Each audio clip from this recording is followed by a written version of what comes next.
Goeienaand. Om nou anders op dieselfde plek te wees.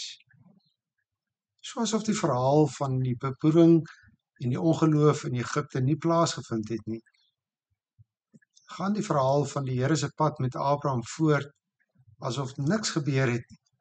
Genesis 13 vers 1 tot 4. Abraham het uit Egipte na die suidland toe getrek, hy en sy vrou met al sy besittings, en Lot saam met hom. Abraham was baie ryk aan vee en silwer en goud. Hy het van plek tot plek uit die suidland getrek na Bethel toe, na die plek waar sy tente aan die begin gestaan het, tussen Bethel en Ai, die plek waar hy vroeër 'n altaar gebou het. Daar het Abraham die naam van die Here aangeroep. Abraham is weer waar hy was, by Bethel, huis van God. Daar waar hy van tevore altaar gebou en die naam van die Here aangeroep het, daar doen hy dit nou weer. Sy verhouding met die Here is herstel. Hy is weer in die beloofde land. Hy het weer sy vrou en die belofte van 'n nageslag terug ontvang. Hy leef weer in die sfeer van die seëninge van die Here. Tog is elke nuwe begin nie op dieselfde plek as die vorige keer nie. Abraham was nou baie ryk aan vee en silwer en goud. Dit was in daardie tyd tekenend van die seën van die Here.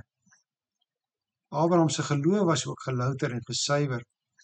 Sy eie ongeloof en onvermoë is beklemtoon en die genade en die getrouheid van die Here staan nou nog helderder oor die hele verhaal geskryf. Wat 'n merkwaardige verhaal van genade. En dis vandag nog so. Die kind van die Here kan elke keer voorbegin. In Jesus Christus kan ek en jy vandag weer voorbegin. Ongeag hoe swaar dit gegaan het, of hoe swaar dit gaan. Ongeag hoe ver ek op die pad van ongeloof van die Here al weggestap het. Ongeag al my slim en my slinkse planne, kan ek vanuit die vergifnis van Christus vandag weer by Bethel, by die huis van God aankom.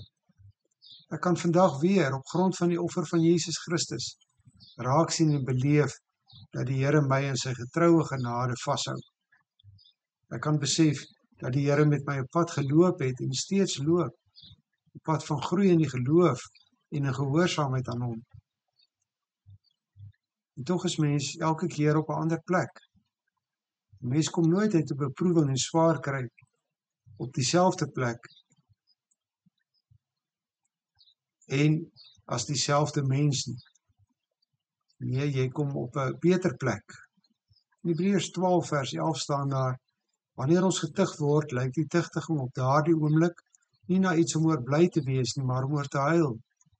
Later lewer dit egter vir die wat daardeur gevorm is, goeie vrug, vrede, omdat hulle gehoorsaam is aan die wil van God.